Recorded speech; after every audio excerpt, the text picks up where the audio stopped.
MRO office చుట్టూ తిరిగినా కూడా వాళ్ళు కూడా మేము ఏం చేయలేము, మీరు కోర్టుకు పోండి అని చెప్పేటువంటి పరిస్థితి మనం నెలకొంది. అదేవిధంగా జిల్లా కలెక్టర్ గారికి కూడా పవర్స్ లేవు. దాంతో హైదరాబాద్లో మనం సీఎల్ కాడికి పోవలసిన దుస్థితి ఉన్నది.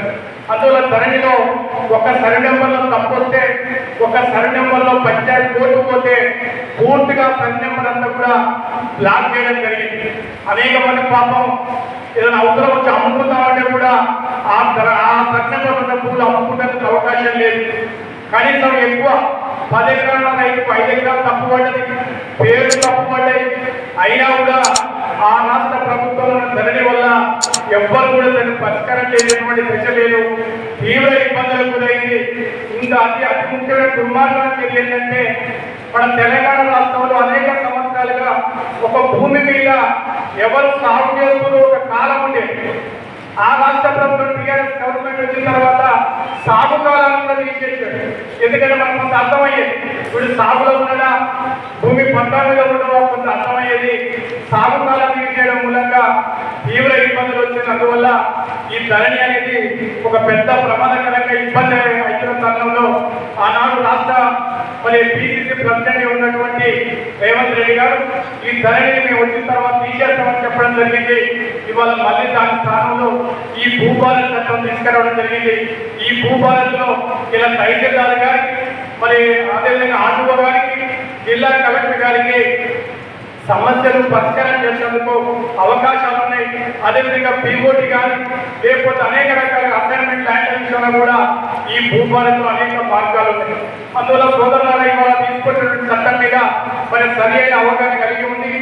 ఇవాళ మనకున్నటువంటి భూ సమస్య, ఎందుకంటే తెలంగాణ రాష్ట్రంలో అనేక సంవత్సరాలుగా భూ సమస్యలు ఉన్నాయి. ముఖ్యంగా భూమి కోసమే ఈ తెలంగాణ వ్యాప్తంగా అనేక పోరాటాలు జరిగినటువంటి ప్రాంతం. గతంలో దున్నేవాళ్ళ భూమి అని లేకపోతే అనేక రకాలుగా ప్రజా ఉద్యమాలు సాగినటువంటి కాలం. మనం ఒకనాడు అనేక రకాలుగా బంజరాయి భూములు కానీ పొరంబోకు భూములు కానీ అనేక భూములలో గ్రామాల తీవ్ర ఇబ్బందులు గురయ్యాయి. అదేవిధంగా దేవాలయ భూములు చాలా మంది సంవత్సరాల తరబడి ఈ దేవాలయాలకు సంబంధించిన భూముల మీద సాగుతారు, వాళ్ళకు ఇబ్బందులు ఉన్నాయి.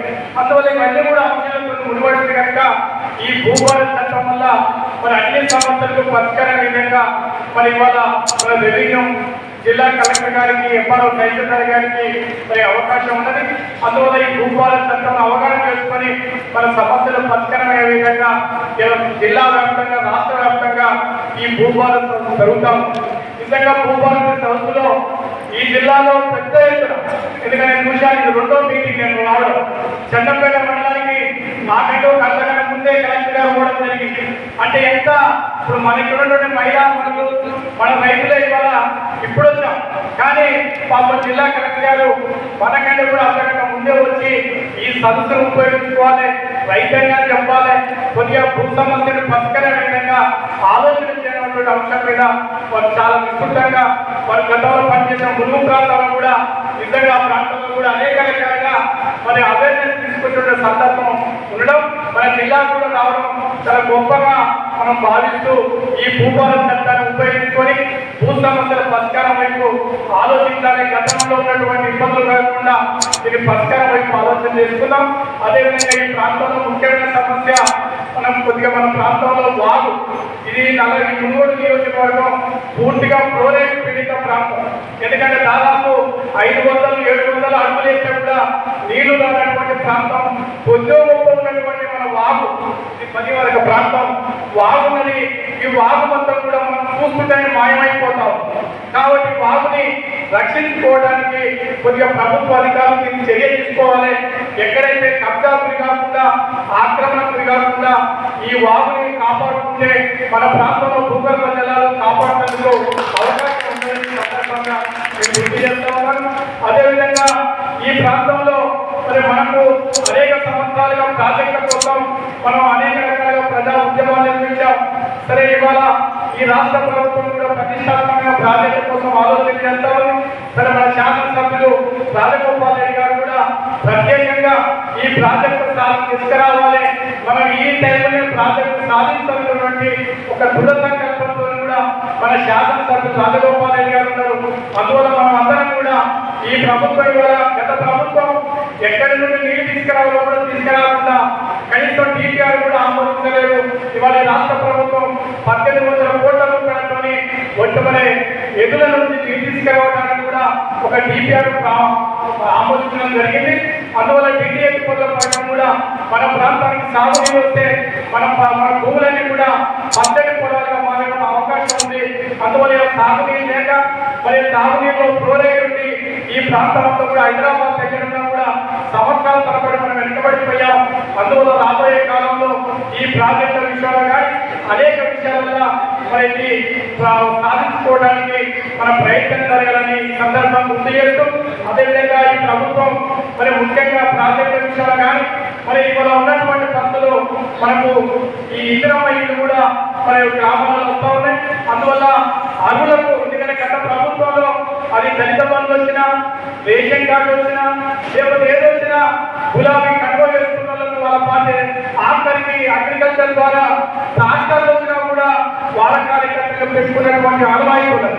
కాబట్టి దయచేసి జిల్లా ఇక్కడ ఉన్నటువంటి అధికారులు కానీ ఎవరు కూడా అడవులకు ఇవ్వకుండా ఎవరు చెప్పినా కాంగ్రెస్ పార్టీ రాజగోపాల్ రెడ్డి గారు కూడా స్పష్టంగా చెప్తా ఉంటూ పేదవారికి గుడిసె ఉన్న వారికి ఇల్లు లభించాలనేటువంటి అభిప్రాయం ఉంది. కాబట్టి తప్పకుండా మరి దయచేసి కానీ ఎంపీలు కానీ మరి ఆ రకంగా ఆలోచించేసి పేదవారు అదేవిధంగా ఈ ఇందిరమ్మ ఇల్లు అందరికీ చర్య తీసుకోవడానికి క్షేత్రస్థాయిలో ఆలోచన చేయడానికి సందర్భంగా మరి గుర్తు చేస్తా ఉన్నాం. ఎందుకంటే అడవులకు వస్తే ఏ ప్రభుత్వం ప్రతిష్టాత్మకంగా తీసుకొచ్చినా ఆ ప్రభుత్వానికి అప్రతిష్ట వస్తుంది. అందువల్ల దీన్ని ఆలోచన చేయాలి. అందువల్ల జిల్లా మరి కలెక్టర్ గారు కూడా చాలా మరి చట్టంపేట కానీ జిల్లా వ్యాప్తంగా కూడా మరి అడుగుల విధంగా మొత్తం కూడా ఈ భూగోళ చట్టం మీద అవగాహన జరుగుతూ ఉంది. అందువల్ల సోదరులారా ఈ సందర్భంగా సరే ఇవాళ మరి రాజగోపాల్ రెడ్డి గారు కానీ మేము కానీ అందరం కూడా ఈ ప్రాంతానికి సాగునీటి కోసం మనమంతా కూడా చేపట్టడానికి తీసుకురావడానికి ప్రయత్నం చేస్తాం. ఇవాళ వారు ఎమ్మెల్యేగా నేను కొత్తగా మొన్ననే 15 రోజుల క్రితమే ఎమ్మెల్సీగా ఎన్నికవడం జరిగింది. అందువల్ల ఏదైనా కూడా ఇద్దరం ఐక్యంగా ఈ రాష్ట్ర ప్రభుత్వం ముఖ్యమంత్రి మంత్రుల సహకారంతో మన ప్రాంతానికి సాగునీటి ప్రాజెక్టు కోసం నీటి పథకం కోసం పెద్ద ఎత్తున ప్రయత్నం చేస్తాం. అది సంక్షేమ పథకాల విషయంలో కానీ ఏమాత్రం తాత్పర్యం లేకుండా సోదరు శ్రీనివాస్ రెడ్డి గారు కూడా డీసీపీ చైర్మన్ ఉండదు. మన ప్రాంత రైతాంగానికి పంట రుణాల విషయాలు కానీ అవి పొలపకాన్ని కానీ పెద్ద ఎత్తున రుణాలు తీసుకురావడానికి కూడా మరి వారి సహకారంతో కూడా మనం అందరం కలిసికట్టుగా మన ప్రాంత నియోజకవర్గానికి అభివృద్ధి చేయడానికి ప్రయత్నం చేస్తామని ఈ అవకాశాన్ని ఈ భూభాగ చట్టంలో గత ప్రభుత్వంలో ఉన్నటువంటి అంశాలు జిల్లా మరి ఉన్నటువంటి క్షేత్రస్థాయిలో మరి జిల్లా కలెక్టర్